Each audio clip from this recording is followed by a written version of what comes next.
Welcome to Lutherans Alive. This is the program that seeks to tell the stories of Lutheran Christians and their ministries here in southwestern Pennsylvania. I'm Pastor Tony Schneck, and I happen to serve at Bethlehem Lutheran Church of Glenshaw, Shaler Township, and my co-worker, my colleague in ministry, happens to be here on the program with us today, Pastor Dan Smail. Welcome to the program today, my friend. Thank you for having me. It is good to have you here today. And one of the things that we are here to talk about today is exactly what you and I do, and that is team ministry, or some would call it staff ministry in a staff situation where there are multiple pastors or multiple rostered leaders, as our congregation is blessed to have you serving as senior pastor, myself as associate pastor. We have Mark Nrnberger serving as our associate ministry, doing work in both music and Christian education.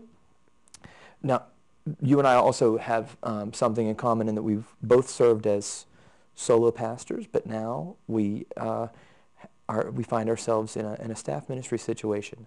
How has the transition been for you? How have you found that transition to being with us at Bethlehem? It's been very enjoyable. Very enjoyable, not just because of the staff with which I work, but also the congregation has been very welcoming and supportive. And it's a joy, it really is a joy to be able to share the responsibilities of ministry, to have support right there down the hall, to be able to meet weekly and staff meetings and discuss not just the vision for the whole congregation, but the vision you have for that week. Who's going in what direction? What do we hope to faithfully and prayerfully accomplish together in mission? It's an exciting process.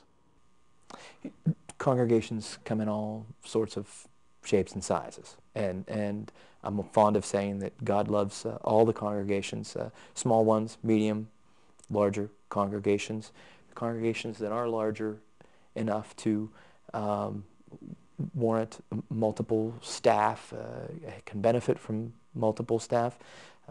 Ours falls into that category, a larger congregation here in our area that has multiple staff, and it is helpful to share the work, to be able to work together and to have that fellowship and support with one another. And I'm pleased that you feel welcome at Bethlehem and that you've become a part of the team. Hopefully, staff ministry in many situations, hopefully staff ministries work out okay. It's like a good marriage. I've often compared it to that.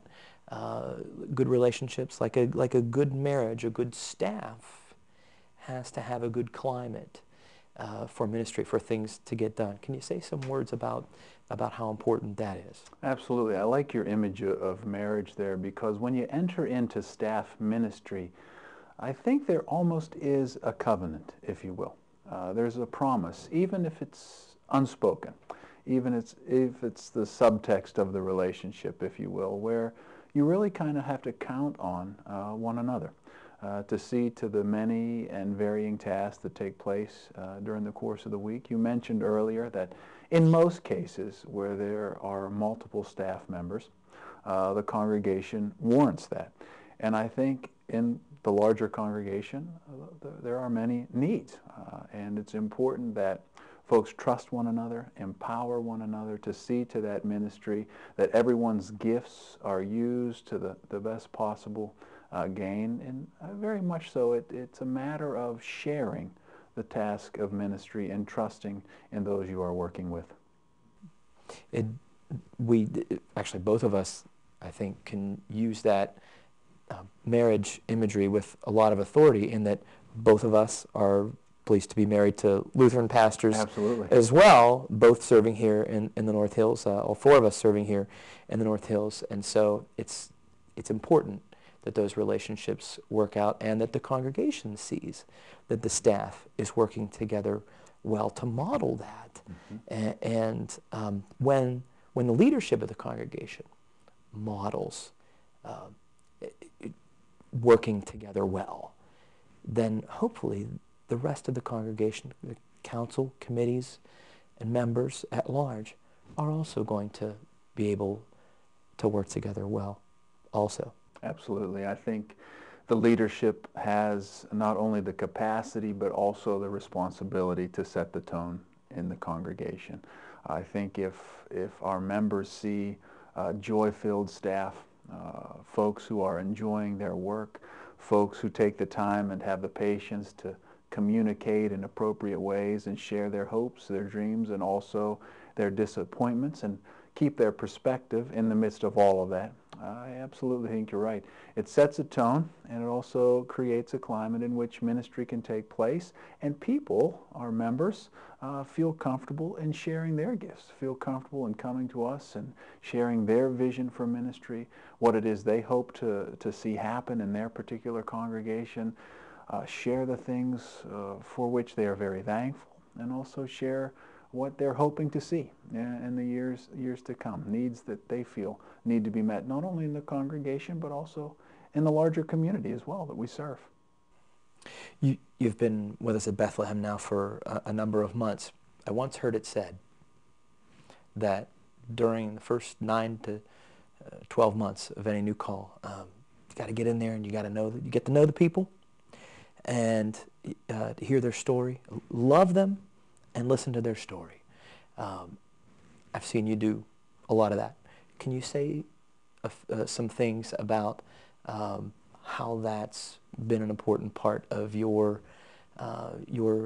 months with us so far at Bethlehem, listening to people, and maybe even say a few words about what you're calling the hot stove meetings Sure. because we happen to be filming this in the wintertime. Right. What does that hot stove mean? Well, I think in any situation, small congregation, large congregation, we serve the gospel. We respond to our call and our vocation, but we are also serving a congregation. And all congregations have a history and they have a narrative. And I think it's important to listen to that story so that we as pastors can understand the congregation that we're serving. And that narrative is made up often of the individual narratives of the people that we serve. I have spent a lot of time in these first few months just listening.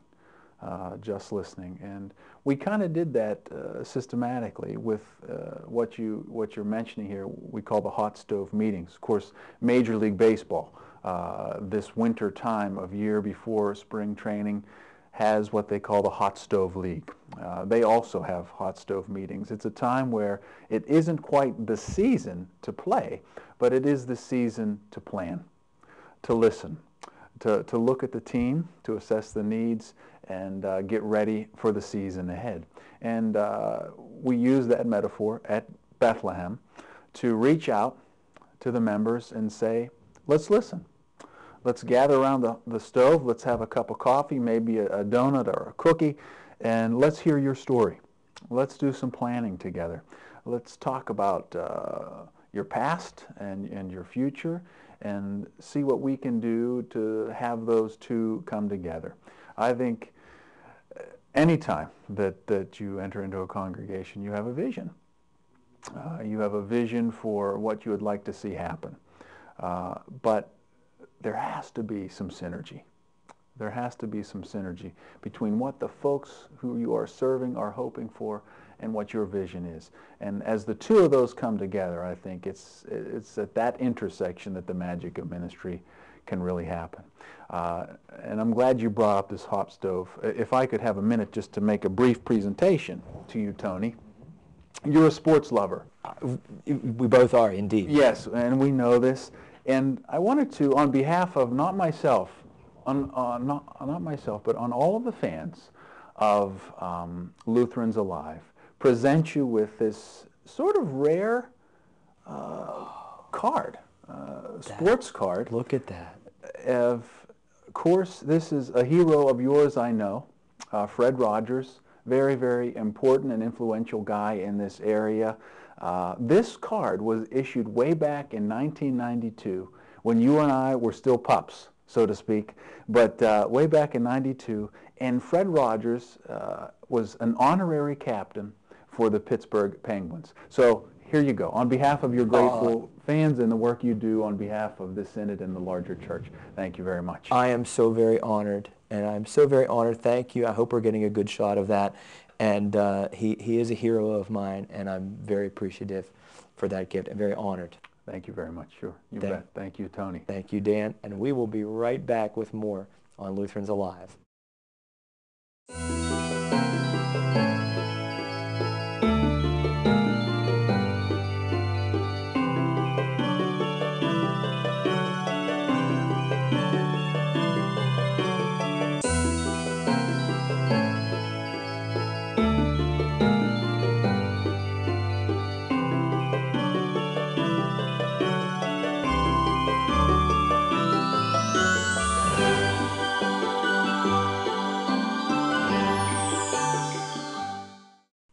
Welcome back to Lutherans Alive. We're continuing our conversation with Pastor Dan Smail, my colleague at Bethlehem Lutheran. We're talking about staff ministry, larger congregations, and where there are multiple pastors, multiple staff, and what that's been like, and also sort of the transition in a new call, doing a lot of listening, as we were talking about before the break, part of the hot stove. Love that image, by the way. Thank you. Love that. Thanks so much. And the importance of that listening, pastor and people working together. Once again, good relationship has to be a good climate for ministry. So far, how do you find the climate for ministry at Bethlehem? It's been tremendous, and I think due in large part to the wonderful leadership. Of course, Pastor Blair Morgan was pastor before I came on and did a wonderful job. And you know, one of Blair's hallmarks was taking the time to honor the people that we were serving, and it was one of my goals to make sure that that kind of listening, that kind of treasuring the story of the people and the people themselves continued on in this next pastorate. And we've worked hard to do that. We've worked hard to do that. Sometimes it's easy to get caught up in the tasks of ministry, the things that need to be accomplished and checked off, and not take the time to prayerfully consider the voices that we hear day in and day out. And that's what we're in the process of doing. What are some of the things right now at Bethlehem that are exciting to you? Things that we have going right now, or things that are on, maybe things that are on the horizon that you find really exciting? Well, we could go on here. I think one of the treasures that we have, obviously, is our music ministry with Mark Nrnberger. Mark does a great job. The bell choirs, there are several choral groups that he has, always rehearsing, preparing to contribute to worship. That's been a great piece of our ministry. You come into worship on Sunday morning, any given service, and you're really going to be treated to some wonderful stuff. The youth ministry, both in terms of the Sunday school and the youth groups that we have at Bethlehem right now, are very, very active. We're fortunate to have young people who are involved. Of course, you lead some of that ministry. And there again, we see many of our young people involved at camp. Many of our young people strolling through the halls at Bethlehem with their guitars over their shoulders. What's this drum? How about that tune? Again, doing their part to contribute. And that's exciting to see high school kids active at church after confirmation, and then you and I get to sit back and say, wow, how do we plug this talent in? How do we meet these young people's needs and be sure they contribute to this church and the larger church in the future as they're off to school and eventually starting their own families? So lots of things along those lines. We have tremendous Bible study groups. We have people who are visioning for the future. There's a very active natural church development group at Bethlehem right now who are really doing a lot of work to see where our needs are and to think of ways to address those needs. So it's a congregation that has a rich history and is not afraid to boldly keep an eye on the future. And it's exciting. It really is exciting. I think day in and day out, you have a sense that the Spirit is present and active, and that is something worth celebrating for sure. In conversations about our ministry, I've heard people talk about the ways in which Bethlehem is a fairly traditional congregation, which I believe that to be accurate if you're looking for a traditional Lutheran congregation. But also, Bethlehem is also a congregation that's not afraid to try some new things. And we have done more than just a little dabbling in contemporary music, contemporary styles of worship. So there's sort of a mix of that at Bethlehem. Do you want to say a few words about that? I mean, we've had the contemporary music band. We've tried to get our youth involved in some contemporary music things.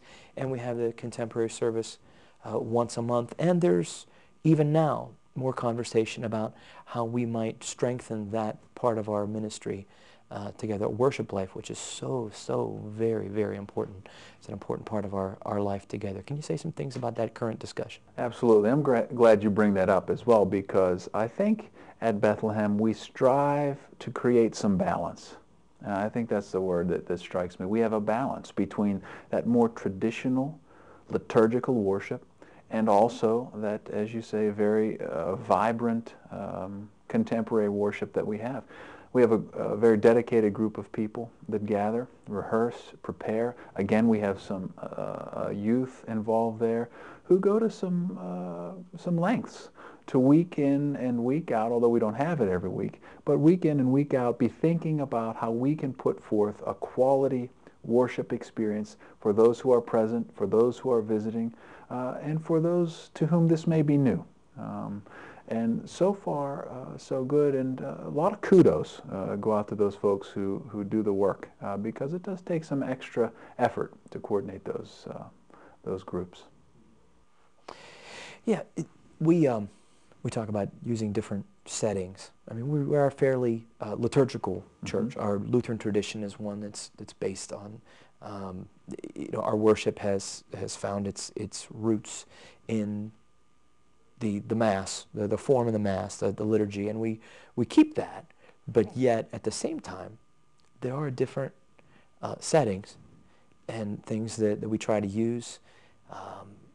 We do the contemporary service once a month. We might try a different musical setting here and there with different instruments. I mean, we have the drums, we have guitars, we have a woman that plays the dulcimer, Miriam. I mean, to be grounded in tradition and yet to be able to mix it up a little bit, I think is a really neat thing. And I'm so glad that we're able to do that at Bethlehem. And as you say, kudos to everybody that's involved in that, and everybody that maybe will draw some more folks into that. And that's important too. I think we have to mention that we don't participate in this form of worship just for the sake of it, just because it seems trendy, but in fact to respond to folks who do find a lot of meaning in that form of worship, who come to us with a spirit that is fed by a more lively style of worship, by a little bit more relaxed setting. Oftentimes I think of our Saturday evening service. If you would come to, we maybe not have a caller on that evening, no albs, but the folks who turn out on Saturday night really appreciate the more relaxed style of worship, and again are fed in that moment, and that's our hope. That's our hope. And again, as you say, there has to be a higher, we don't do it just for the sake of doing it, but there has to be a higher purpose. Right. And we do it to serve the gospel. It's God that's got to serve the message and the people's hearing of the message, or we shouldn't really be doing it. Right, exactly. Yeah. Okay, more about that, more about team ministry and life in our congregation after another short break.